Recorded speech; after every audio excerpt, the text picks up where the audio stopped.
जय Shri Radhe. Social media पर एक वीडियो बहुत तेजी से वायरल हो रहा है। पंडित श्री प्रदीप मिश्रा, जो कि शिव महापुराण के विख्यात प्रवक्ता हैं, एक बार उनकी वीडियो सुनिए। भगवान कृष्ण की 16,108 रानी में राधा का नाम नहीं है और राधा के पति में कृष्ण का नाम नहीं है। राधा जी के पति का नाम क्या है? क्या नाम है राधा जी के पति का? अनय घोष। क्या नाम है राधा के पति का? अनय घोष। और दूसरी तरफ उनके विरोध में अन्य वीडियो वायरल हो रहे हैं। तमाम कथा वक्ता अपने मंच से कोई गाली दे रहा है, कोई उग्र भाषा में उन्हें समझाने का प्रयास कर रहा है। एक बार ये भी वीडियो सुनिए। इस नालायक की गर्दन पकड़ी जाए, आंखों को खोला जाए और शिव पुराण में इसका माथा स्थापित करके दिखाया जाए कि सुन रहे अनपढ़।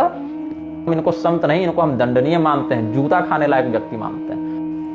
आज हम शास्त्रों के प्रमाण से इस बात को जानने का प्रयास करेंगे कि आखिर जो प्रदीप मिश्रा जी बातें कह रहे हैं उन बातों में कितनी सच्चाई है, या उनके विरोधी खेमे में जो लोग उन्हें गालियां दे रहे हैं आखिर उनका गाली देना कितना जायज है। सबसे बड़ा विवाद कई बार यह उठ चुका समाज में। लोग कहते हैं श्रीमद् भागवत में श्री किशोरी जी का, राधा जी का नाम नहीं है।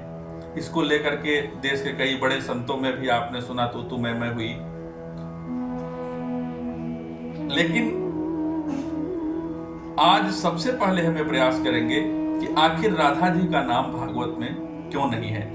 प्रदीप मिश्रा जी द्वारा श्री राधा जी के लिए जो भी कहा गया, एक एक बातों पर मैं आज आप सबको पुराणों से प्रमाण दूंगा।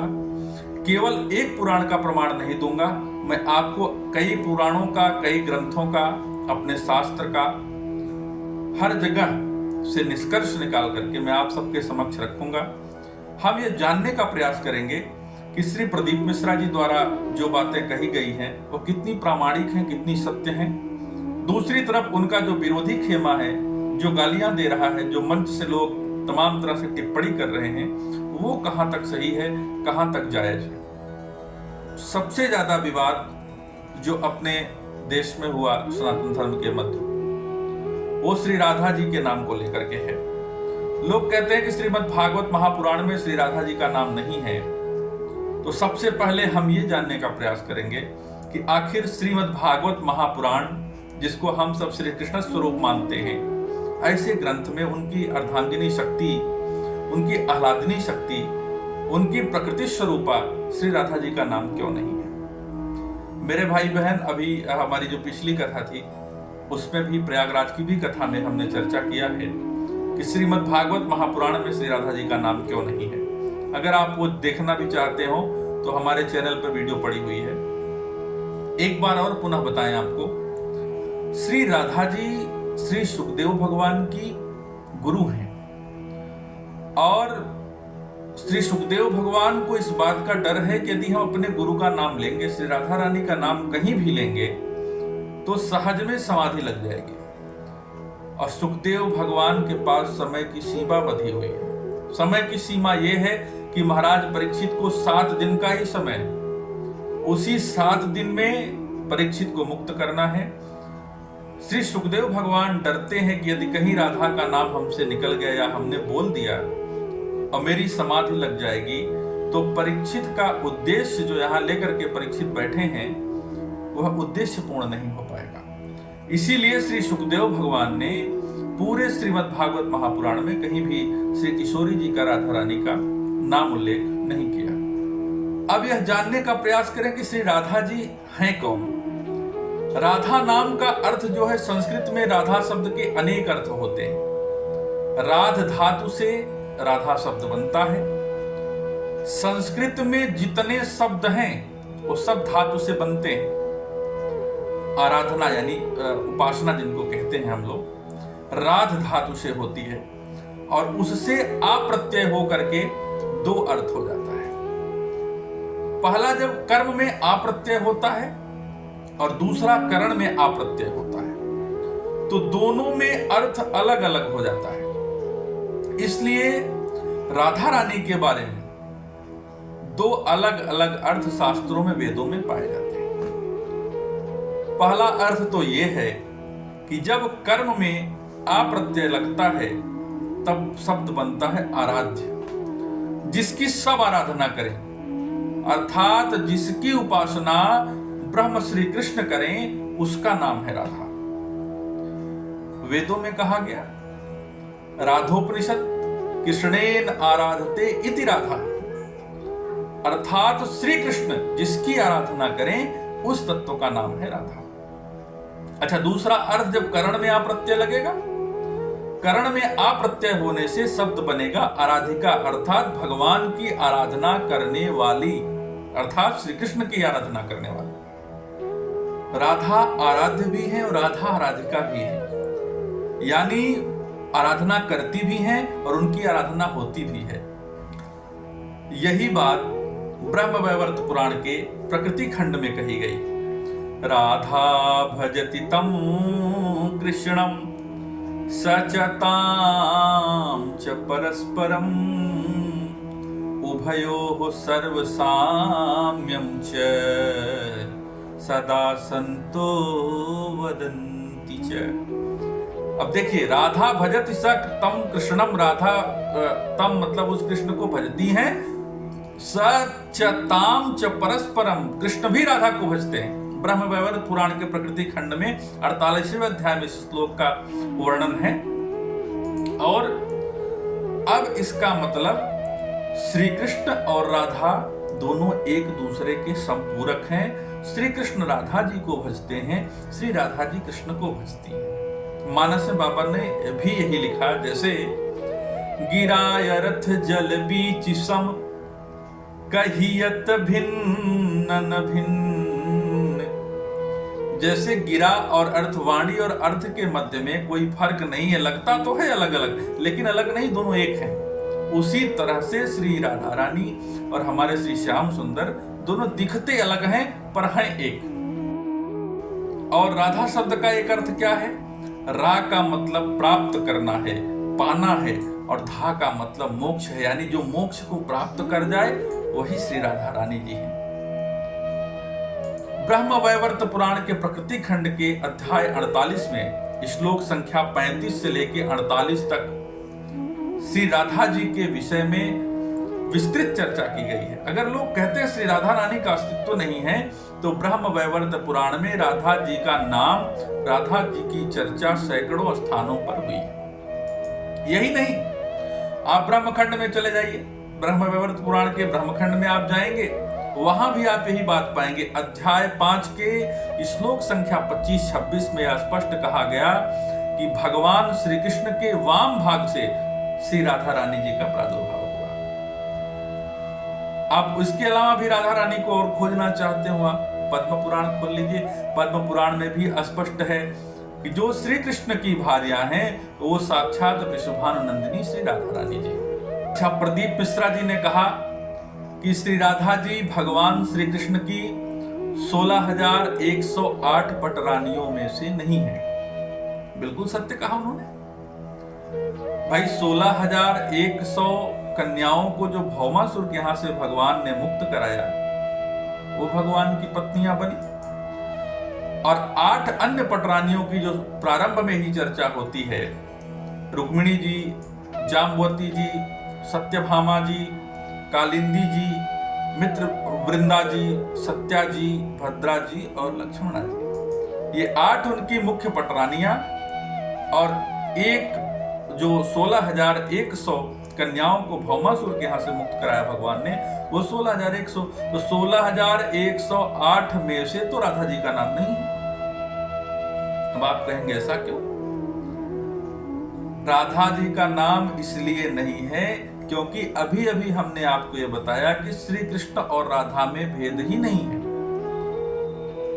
पति और पत्नी में भेद होता है, पति और पत्नी में अंतर है, लेकिन ब्रह्म वैवर्त पुराण कहता है कि श्री कृष्ण में और श्री राधा जी में कोई भेद नहीं है।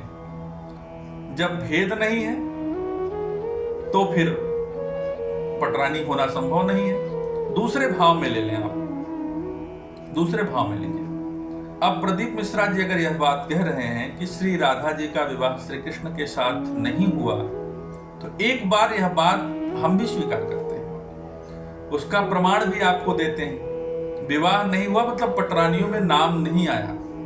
आगे हम विवाह की भी चर्चा करेंगे, लेकिन पटरानियों में नाम क्यों नहीं आया? क्योंकि श्री कृष्ण जी का विवाह श्री राधा जी के साथ सामाजिक रूप से नहीं हुआ। अच्छा, विवाह होता किन में है? विवाह दो अलग अलग लोगों का होता है भाई, एक कहीं का पुरुष है, एक कहीं की स्त्री है, और दोनों का जो मिलन है वो विवाह है। और यहां राधा जी और श्री कृष्ण दोनों एक हैं। जब दोनों एक हैं तो ऐसे एक व्यक्ति का विवाह कैसे होगा? दूसरा चाहिए ही, लेकिन दूसरा है ही नहीं। अच्छा, फिर एक बात और समझने का प्रयास करिए। विवाह के मूलतः दो उद्देश्य होते हैं। विवाह के मूलतः दो उद्देश्य होते हैं। एक तो सृष्टि का क्रम बढ़ाना हो, संतति के लिए होता है, और दूसरा अवलंब के लिए होता है। आजकल अवलंब की दृष्टि से ही विवाह अधिक होते हैं। संतति का मतलब बच्चे उत्पन्न हो, औलादें बढ़े, संतति बढ़े। अवलंब का मतलब सहारा मिले। श्री राधा रानी जी को अवलंब चाहिए ही नहीं। इसलिए अवलंब नहीं चाहिए क्योंकि वो साक्षात अवलंब है। अब किसी अवलंब को अवलंब की क्या आवश्यकता है? और दूसरी बात, संतति वो उत्पन्न कर ही नहीं सकती क्योंकि श्री राधा जी अयोनिजा है। आगे हम चर्चा करेंगे भी। देहधारी जो व्यक्ति होता है, देहधारी जो स्त्री होती है, उसी के अंदर गर्भ होता है, वही गर्भ धारण कर सकती है। और श्री राधा रानी जी अयोनिजा हैं, देहधारी नहीं है, जिसके नाते यह गर्भ कैसे धारण करेंगे? फिर तीसरी बात आपको समझाएं। विवाह देह से देह का होता है, देह और आत्मा का विवाह नहीं हो सकता। राधा जी अयोनिजा हैं, गर्भ में, मां के गर्भ में रही ही नहीं राधा जी। आप ब्रह्मवैवर्त पुराण के अध्याय 49 के प्रकृति खंड में एकदम स्पष्ट है कि मां कलावती के गर्भ में वायु था, और वायु को ही मां कलावती ने जन्म भी दिया। लेकिन जब वायु का जन्म हुआ तो श्री राधा रानी जी वहां स्वेच्छा से प्रकट हो गई। और राधा रानी जी स्वेच्छा से प्रकट हुई, पर राधा रानी जी आत्मा स्वरूप हैं, देहधारी नहीं है। अब आप कहेंगे कि जब संतति हो नहीं सकती, अवलंब चाहिए नहीं, तो आखिर राधा जी आई ही क्यों? मेरे भाई बहन, सुदामा जी का शाप, मैं आपको सब बातों का प्रमाण दे रहा हूं। यह भी बात ब्रह्मवैवर्त पुराण के अध्याय 49 में है, प्रकृति खंड में। सुदामा जी के शाप के कारण, इसकी भी कथा लंबी, मैं पूर्व की कथाओं में चर्चा कर चुका हूं।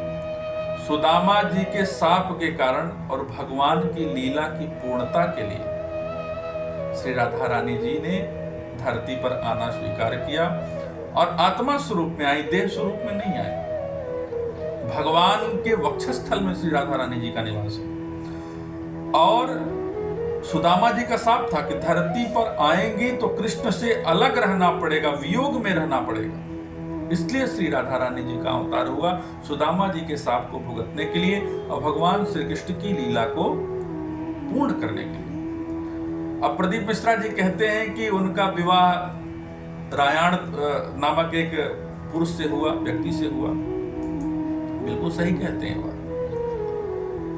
श्री ब्रह्मवैवर्त पुराण में इस विवाह की भी चर्चा है, लेकिन अध्याय 49 प्रकृति खंड में यह बात भी स्पष्ट है।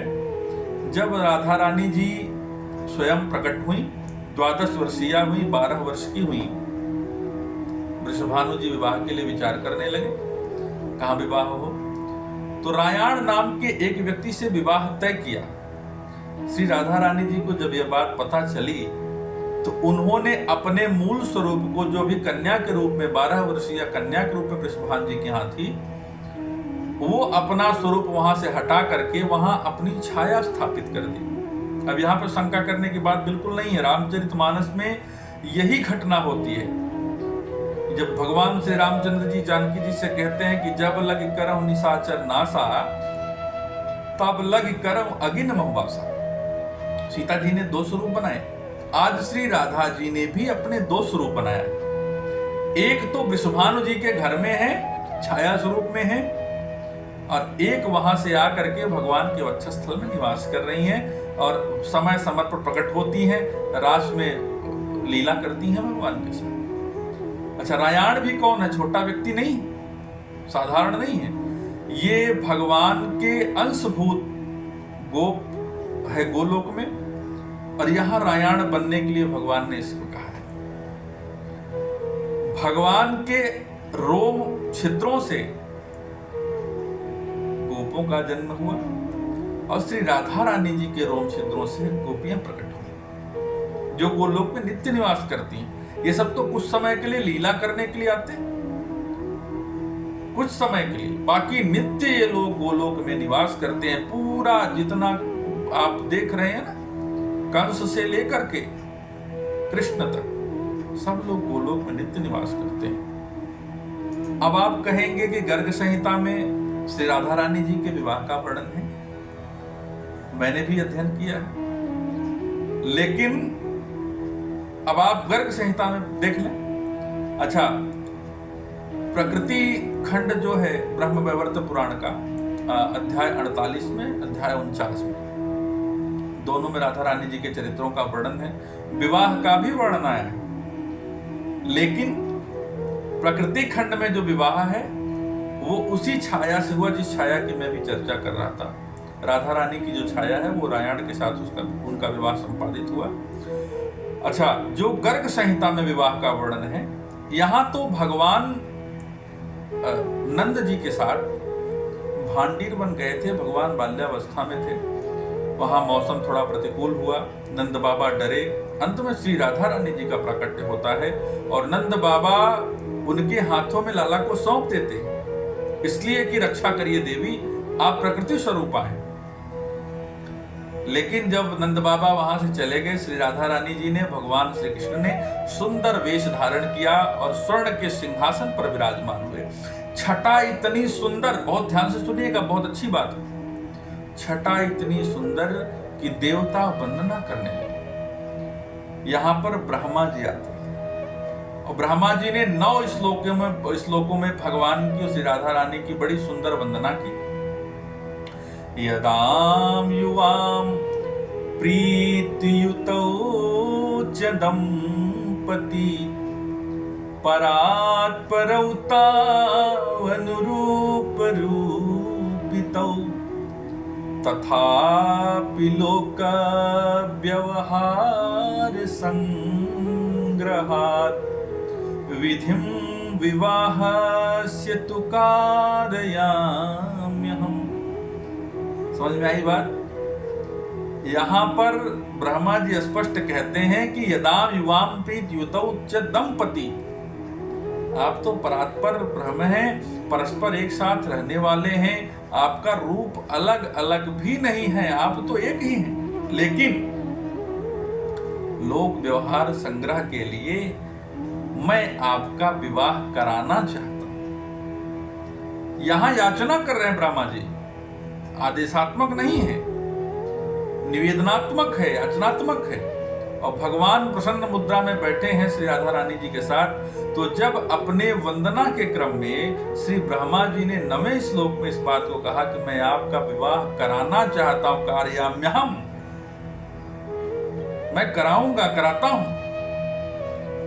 जब इस बात के लिए ब्रह्मा जी ने निवेदन किया तो भगवान ने हाँ और नहीं दोनों नहीं बोला। बस ब्रह्मा जी को भगवान ने सोचा कि हमारा भक्त है, विनती कर रहा है, प्रार्थना कर रहा है, जैसी इच्छा वैसा कर ले। और श्री राधा रानी जी बैठी हैं, भगवान बैठे हैं, ब्रह्मा जी ने फिर अग्नि प्रज्वलित की और विवाह का संस्कार करा दिया। यहाँ समझने वाली बात यह है कि श्री राधा रानी जी और भगवान श्याम सुंदर दोनों ने एक दूसरे को विवाह का प्रस्ताव नहीं दिया। कोई तैयारी, कोई व्यवस्था भी भांडीर वन में नहीं थी। ना भगवान और राधा रानी किस उद्देश्य से वहां आए भी थे, उनका उद्देश्य भी विवाह करना ही था भांडीर वन में। विवाह करने की क्या आवश्यकता, जो नित्य साथ में, जो अलग है ही नहीं है, उसको विवाह की क्या आवश्यकता? विवाह की आवश्यकता तो उन दो लोगों को मिलाने की है जो दो लोगों को एक करता। यहाँ तो दोनों एक ही हैं, विवाह किसका? लेकिन भक्त की प्रार्थना के नाते भगवान ने भक्त की इच्छा पूरी करनी, जैसे भगवान शिव के बारात को देखने के लिए कि निज नयनन देखा चाहूं नाथ तुम्हार विवाह, भगवान ने सोचा ब्रह्मा जी भी हमारा विवाह देखना चाहते होंगे। सो जो गर्ग संहिता में विवाह का वर्णन है वो ब्रह्मा जी के निवेदन पर है और ब्रह्मा जी द्वारा ही कराया गया है। मेरे भाई बहन, एक प्रश्न अब आपके दिमाग में और उठ रहा होगा कि जब राधा जी के विवाह में इतनी समस्याएं थीं तो भगवान ने विवाह किया ही क्यों? अच्छा, भगवान मानव लीला में, भगवान को अपनी संतति का विस्तार करना है। संतति का विस्तार इसलिए आवश्यक है क्योंकि भगवान के वंशजों से कई उद्देश्यों की पूर्ति होनी। भगवान भोलेनाथ ने वहां कामदेव को वरदान दे रखा है कि जब यदुवंश कृष्ण अवतारा होई हैं हरनि महामहि भारा, कृष्ण तनय होई हैं पति तोरा, रति को वरदान दिया है। यदि कृष्ण विवाह नहीं करते हैं तो प्रद्युम्न जी होंगे नहीं, भगवान भोलेनाथ का वरदान पूरा होगा नहीं। इस कारण से भगवान को संतति का विस्तार करना है, संबरासुर को मारना है। आगे चल के साम्बादि नहीं होंगे तो यदुवंश का नाश कैसे होगा? यदुवंश का नाश नहीं होगा, यदुवंशियों का संहार नहीं होगा तो भगवान लीला संवरण कब करेंगे? इसलिए भगवान की संतति भी आवश्यक है। एक अंतिम प्रश्न, बहुत छोटा प्रश्न, कि श्री राधा रानी जी विवाहित नहीं हुई और श्री रुक्मिणी जी से भगवान ने अपनी संतति का संचालन किया। इसका भी उत्तर हमने कथा में दिया हुआ है कि मेरे भाई बहन, श्री राधा रानी जी की ही स्वरूप रुक्मिणी जी हैं, लेकिन राधा जी आत्मा के स्वरूप में आई हैं और श्री रुक्मिणी जी देह की स्वरूपा हैं। दोनों एक हैं, लेकिन आत्मा श्री राधा रानी जी हैं और देह श्री रुक्मिणी जी हैं। यदि आपका कोई और प्रश्न इस संदर्भ में होता है तो हमारा नंबर नीचे चल रहा है, आप मुझे व्हाट्सएप कर सकते हैं, कमेंट में भी अपने प्रश्न लिख सकते हैं। और बाकी ज्यादातर जो कथाओं का है, श्री शिव महापुराण की बातें या श्री श्रीमद् भागवत महापुराण की बातें, ये सब कथाओं में ज्यादातर हम चर्चा कर देते हैं। यदि फिर भी कोई प्रश्न आपके मन में उठ रहा हो तो आपसे मैं निवेदन करूंगा कि आप हमें अपना प्रश्न जरूर लिख के भेजें। अब एक बात और समझने वाली है, जो लोग पंडित श्री प्रदीप मिश्रा जी को अनाप शनाप बोल रहे हैं, गालियां दे रहे हैं, जूता मार रहे हैं, ये संस्कार हमारा सनातन नहीं सिखाता। हम जिस धर्म के ध्वजाधारी हैं ना, हम जिस धर्म को लेकर के आगे बढ़ रहे हैं, इसमें तो हमारे लिए यही महत्वपूर्ण है कि कोई भगवान के नाम का जप करा रहा है। हम प्रदीप मिश्रा जी से कतई सहमत नहीं है। उनके मंत्र, वो गलत मंत्रों का प्रचार कर रहे हैं। श्री शिव महापुराण को पूरा टोटके में उन्होंने परिवर्तित कर दिया है। मानो जैसे मेले में हम लोग जाएं और 5 रुपए किताब खरीदें कि टोने टोटके काला जादू सीखें, वही किताब कहीं से 5 रुपए वाली पाएं। पूरा टोटके से उन्होंने शिव पुराण भर दिया। मैं कतई प्रदीप मिश्रा जी के इन सब कार्यों का समर्थन नहीं करता, लेकिन जो लोग उनके विरोध में हैं वो बातें जरूर कष्ट देती हैं। कोई अपने सनातन का व्यक्ति है, कोई तिलक लगा रहा है, कोई मंच पर बैठ रहा है, कोई लाखों लोगों को मुख्य धारा में जोड़ रहा है, हम उनके लिए जूता मारने का शब्द प्रयोग करेंगे? यह सब शब्द हमारे संस्कारों को दिखाते हैं कि हमारे संस्कार क्या हैं। विरोध करिए शास्त्रार्थ का, हमारे यहाँ तो शास्त्रार्थ की विधा ही है। हम शास्त्रार्थ करते हैं, शास्त्रार्थ कराते हैं, काशी में इसकी भूमि है। मेरे भाई बहन, आप अपनी बात रखिए, आप अपना पक्ष रखिए, आप प्रमाण प्रस्तुत करिए।